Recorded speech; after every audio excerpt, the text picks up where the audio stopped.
bersama aku, Nur Alfisyani Nazila. Stay safe and stay healthy. Dan jangan lupa pakai masker ya. Oke. Assalamualaikum. Hai, bertemu lagi bersama saya Nur Alfisyani Nazila dari kelas 6 SIP 1 Malam Universitas Muhammadiyah Tangerang, Fakultas Ekonomi dan Bisnis.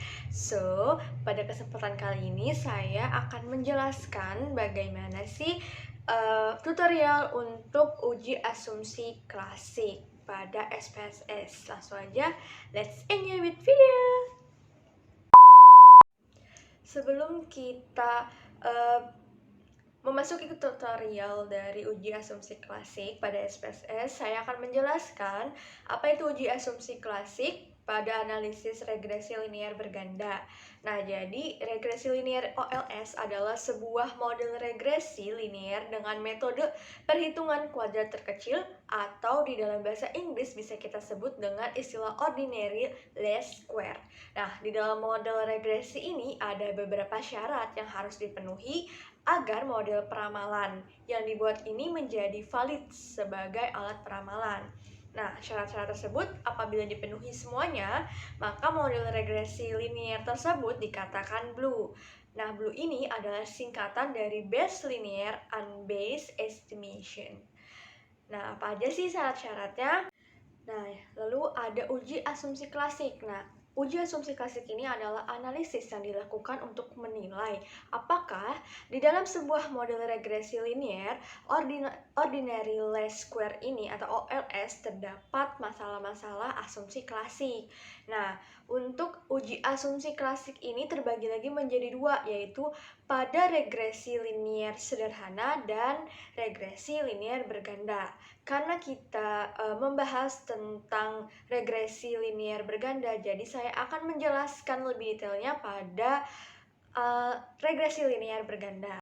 Kemudian ada jenis-jenis data pada regresi linear berganda. Yang pertama ada uji normalitas. Nah, uji normalitas ini adalah uji yang digunakan untuk melihat nilai residu terdistribusi secara normal atau sebaliknya. Pasalnya, model regresi yang baik dan tepat merupakan regresi yang memiliki distribusi residu secara normal. Maka dari itu, uji normalitas tidak digunakan untuk setiap variabel yang ada pada penelitian, tetapi digunakan untuk nilai residunya. Sementara untuk melakukan tes normalitas, biasanya kita dapat menggunakannya beberapa tes, yaitu ada tes histogram, tes normal, lalu ada p-plot, tes chi-square, kemudian ada tes Kolmogorov-Smirnov atau menggunakan tes skewness dan kurtosis. Selanjutnya yang kedua ada uji multikolinearitas. Nah, salah satu jenis tes asumsi klasik ini adalah uji multikolinearitas yang digunakan sebagai perantara untuk mengetahui adanya tingkat korelasi yang tinggi pada dua variabel dalam sebuah penelitian, sedangkan alat statistik yang biasa digunakan dalam pengujian jenis ini adalah VIF atau Variance Inflation Factor. Nah, pertimbangan nilai agent dan indeks kondisi. Lalu yang ketiga ada uji heteroskedastisitas. Nah, uji ini merupakan sebuah tes asumsi klasik yang digunakan untuk menguji adanya perbedaan yang tidak sama antara satu residu dengan pengamatan lainnya. Nah, metode penelitian yang dapat digunakan untuk membuktikan adanya heteroskedastisitas ini adalah bisa kita menggunakan metode scatter plot atau yang memplot nilai prediktif atau disebut juga dengan nilai z-prime. Nah, dengan nilai cis yang disebut juga nilai Sresit. Nah, model baik ini adalah ketika grafik yang muncul tidak mengandung pola tertentu, misalnya berkumpul di tengah atau membesar atau menyempit. Lalu yang keempat ada uji autokorelasi. Nah, uji ini digunakan untuk melihat terjadinya korelasi antara suatu periode T dengan periode sebelumnya beserta rumus T-1 yang terdiri dari pengujian adanya pengaruh satu variabel dengan variabel lainnya. Nah, uji autokorelasi ini hanya dilakukan pada data time series atau runtun waktu, sehingga tidak perlu dilakukan pada data cross-section. Nah, data cross-section ini yang dimaksud pada penjelasan tersebut adalah data yang diperoleh dari kuesioner dengan pengukuran secara serempak pada saat bersamaan untuk semua variabel. Biasanya, tes asumsi klasik jenis ini tuh akan menggunakan uji Durbin-Watson yang dapat mendeteksi autokorelasi dengan akurat. Lalu yang terakhir ada uji linearitas. Nah, tes asumsi klasik jenis linearitas merupakan salah satu uji yang digunakan untuk melihat ada atau tidaknya hubungan linier pada model yang dibangun. Nah, uji jenis ini terdiri atas beberapa jenis, mulai dari scatter plot, analisis grafik residual, metode estimasi kurva hingga perbandingan eta dan R kuadrat. Yang membedakan antara jenis data regresi linear sederhana dan regresi linear berganda itu ada pada uji multikolinearitas. Nah, untuk lebih detailnya, mari kita simak yuk tutorial untuk uji asumsi klasik pada regresi linear berganda. Berikut adalah tutorial untuk melakukan uji asumsi klasik pada analisis regresi linear berganda menggunakan aplikasi SPSS. Nah, yang pertama kita buka aplikasi SPSS, lalu kemudian kita siapkan data. Saya sudah merekap data yang kemarin. Nah, lalu untuk yang pertama kita akan melakukan uji asumsi klasik untuk jenis datanya normalitas. Nah, untuk uji normalitas ini kan bertujuan untuk menguji apakah dalam model regresi variabel pengganggu atau residual memiliki distribusi normal atau tidak.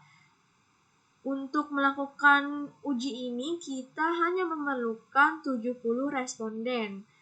Nah, yang pertama kita akan lakukan uji grafiknya. Kita bisa copy variabelnya. Kemudian kita bisa buka sheet baru, kita paste, lalu kita pilih yang bawah. Ini kita copy lagi, kita masuk ke aplikasi SPSS. Nah, ini kita bisa klik variable view, lalu ini kita bisa paste.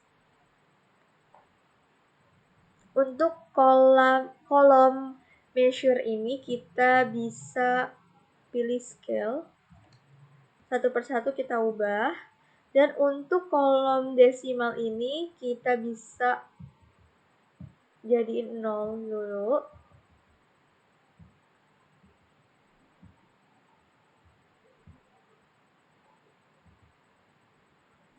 Nah, 0. Kemudian untuk angkanya kita bisa copy juga.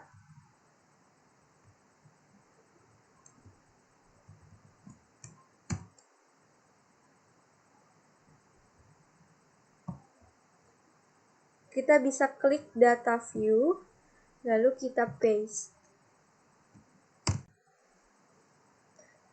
Nah, untuk melakukan uji grafiknya, kita bisa kembali ke variable view, lalu kita bisa klik analyze, regression, pilih regression, lalu kita pilih linear. Nah, untuk kolom dependent kita isi dengan variabel Y. Variabel Y ini kita pindahkan ke dependent.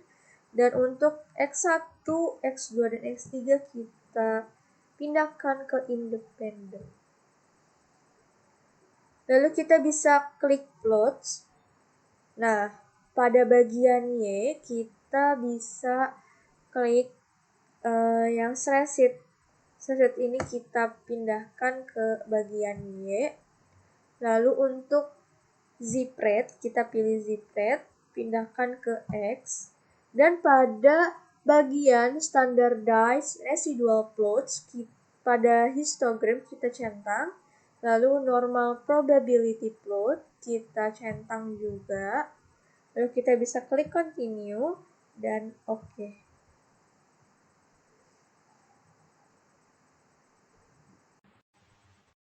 Nah, ini adalah hasil dari uji grafik yang kita lakukan.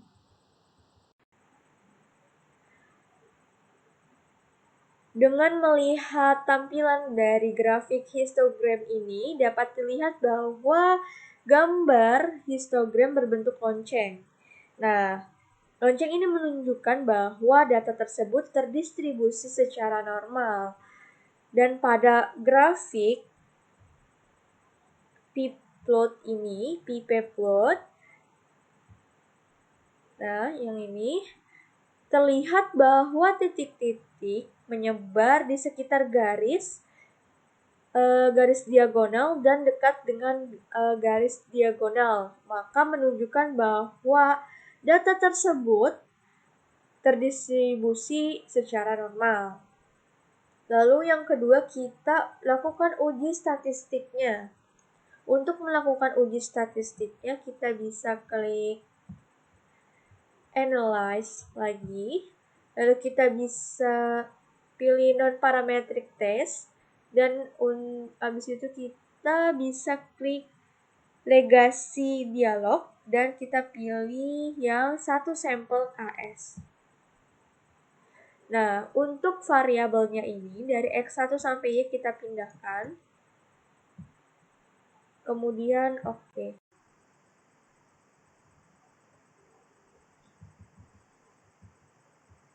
Ini terlihat hasilnya bahwa hasil uji Kolmogorov-Smirnov test ini pada penelitian ini menunjukkan bahwa tes statistik lebih besar dari 0,05 dan asim atau sig 2 tailed kurang dari 0,05. Dengan demikian bahwa data pada penelitian ini berdistribusi normal. Nah, ini bisa kita lihat. Kemudian kita selanjutnya akan melakukan uji pada jenis data multikolinearitas. Nah, kemudian kita bisa klik Analyze. Kita bisa pilih Regression, lalu Linear. Pada kolom dependent dan independennya ini sudah terlihat ya. Lalu kita bisa klik Statistik. Kemudian pada regression koefisiennya ini, pada bagian ini, kita bisa nonaktifkan estimate-nya, lalu model fit-nya juga. Jangan sampai ada yang terlewat. Kita nonaktifkan semua, lalu kita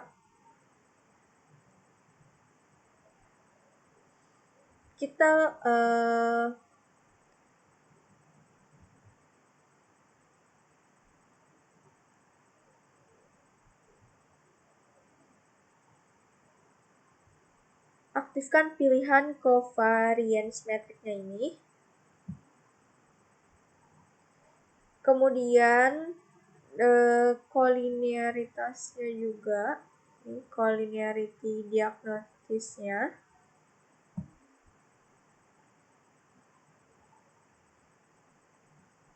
Lalu kita bisa pilih continue. Kemudian klik OK.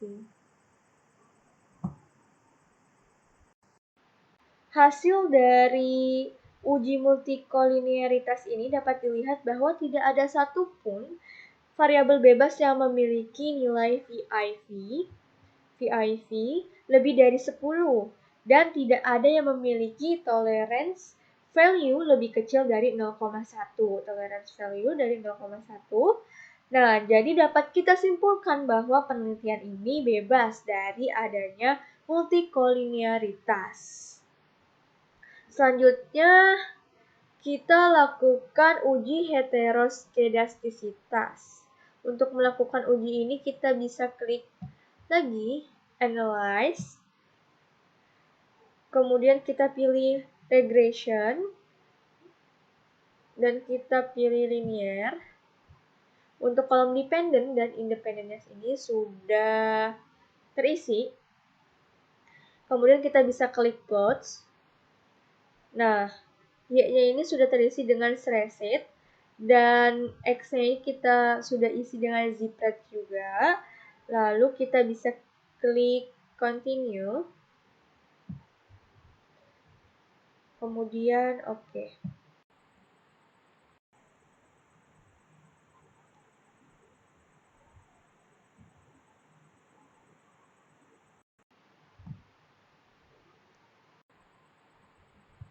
Nah,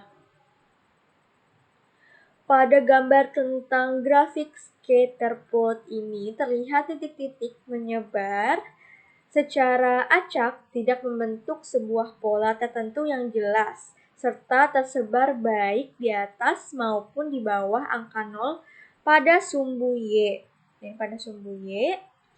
Nah, hal ini berarti tidak terjadi heteroskedastisitas pada model regresi, sehingga model regresi layak dipakai untuk melihat pengaruh variabel independen terhadap variabel dependennya.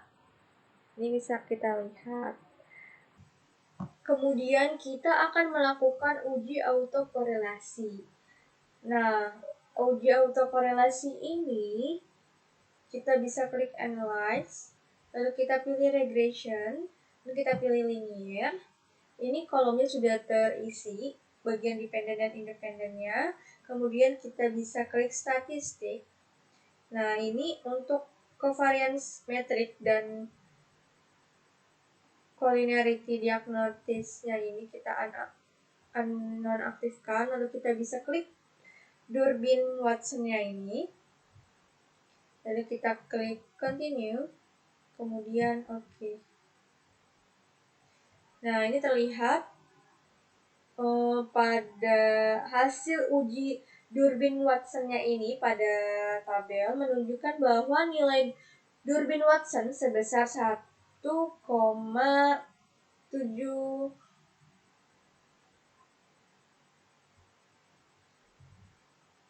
15, nilai tabel DW untuk jumlah sampel yaitu 100 atau N, dengan jumlah variabel independennya ini 2, K sama dengan 2, dan signifikannya 5%, maka akan diperoleh nilai DU-nya 1,703. Nah, nilai Durbin Watson-nya ini 1,715.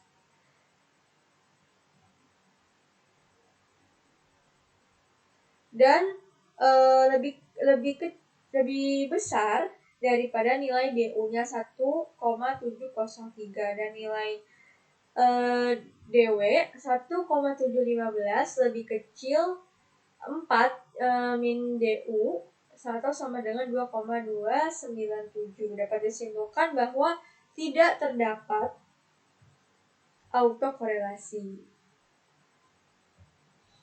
Kemudian kita akan melanjutkan pada uji hipotesis. Pada uji hipotesis kita bisa klik Analyze, kemudian Regression, lalu Linear. Nah, ini kolom dependen dan independennya sudah terisi. Lalu bisa klik Continue.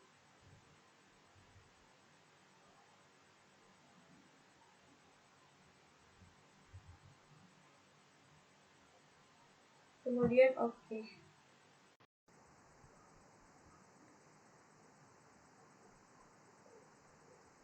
Nah, ini adalah hasil dari uji simultan atau uji F pada uji hipotesis.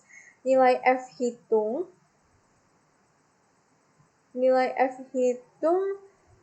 sama dengan 40,393 dan signifikan probabilitasnya 0,000. Nah, nilai F tabelnya untuk N sama dengan 70, yaitu dengan DF1-nya sama dengan 3, dan DF2-nya sama dengan 66. Dan alfa sama dengan 5% adalah 2,774. Maka nilai F hitung 1003 lebih besar daripada F tabel, yaitu 2,744. Dan probabilitas yaitu 0,000 lebih kecil dari 0,05. Jadi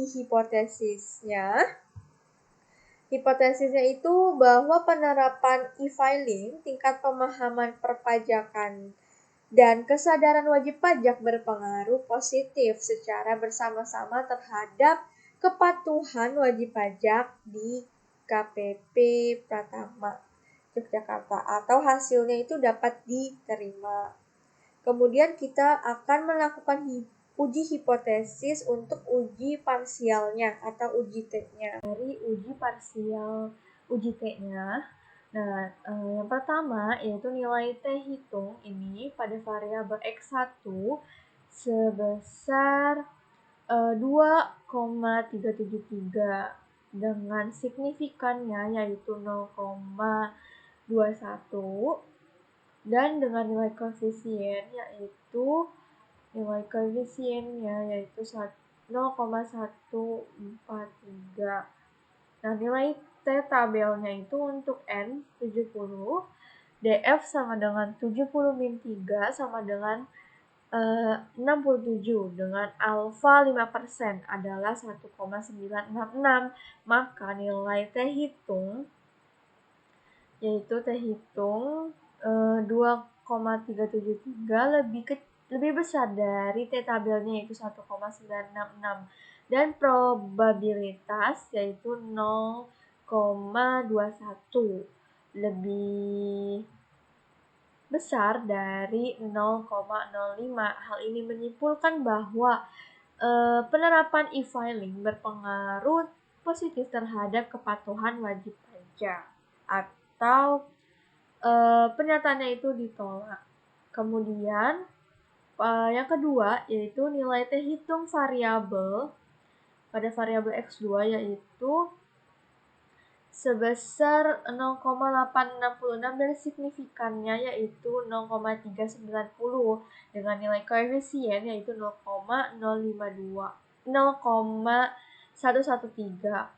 dan dengan untuk nilai T tabelnya itu N sama dengan 70, DF-nya sama dengan 70 dikurang 3 yaitu 67 dengan alfa 5% adalah 1,966. Maka nilai T hitung 0,866 ini lebih kecil dari 1,966 dan probabilitasnya itu 0,390. Maka hal ini menyimpulkan bahwa hipotesis keduanya itu tingkat pemahaman perpajakan itu berpengaruh positif. Maka pernyataan tersebut atau hipotesis tersebut ditolak. Nah, kemudian yang ketiga yaitu pada nilai T hitung variabel X3-nya ini yaitu sebesar 3,178 dengan probabilitasnya 0,002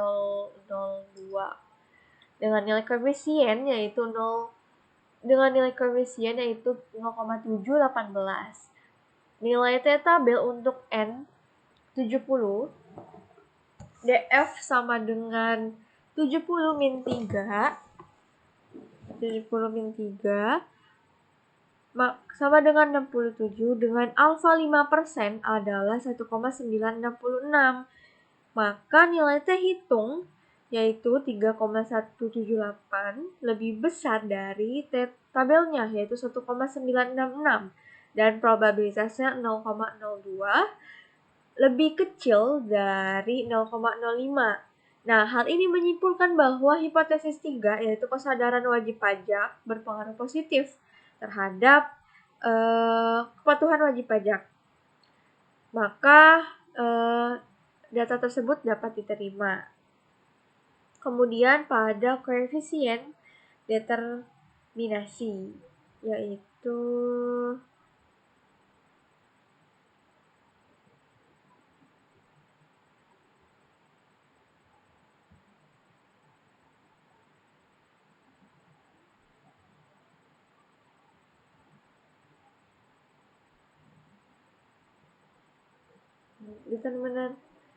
koefisien determinasi.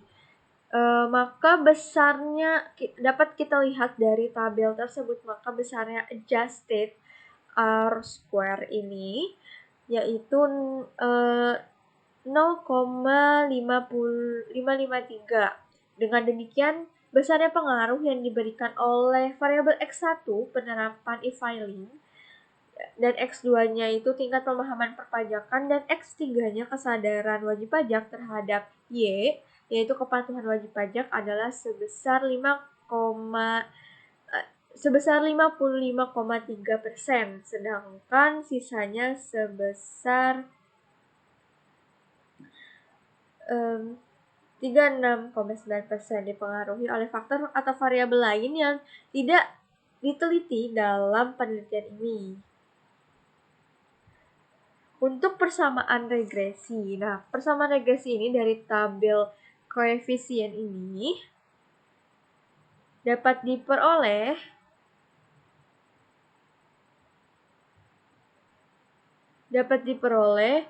model persamaan regresi berganda sebagai berikut, yaitu Y 4204 ditambah 0,052 X1 plus 0,80 X2 plus 0,946 X3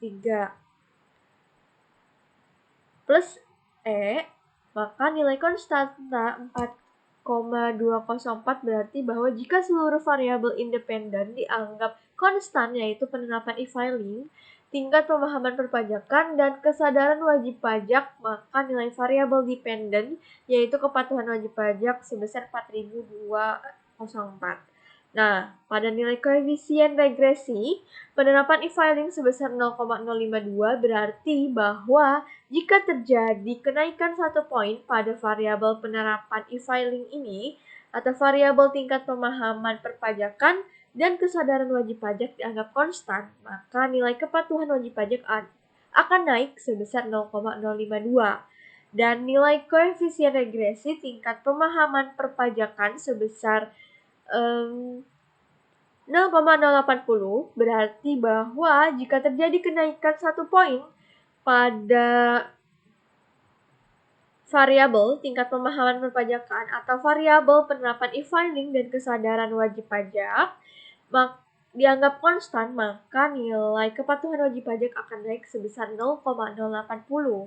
Dan yang terakhir yaitu nilai koefisien regresi kesadaran wajib pajak sebesar 0,946 berarti bahwa jika terjadi kenaikan 1 poin kesadaran wajib pajak atau variabel penerapan e-filing dan tingkat pemahaman perpajakan dianggap konstan, maka nilai kepatuhan wajib pajak akan naik sebesar 0,946.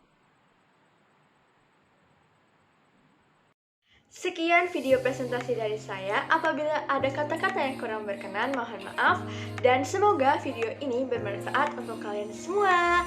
Oh ya, jangan lupa like, comment, and subscribe. See you next video. Dadah!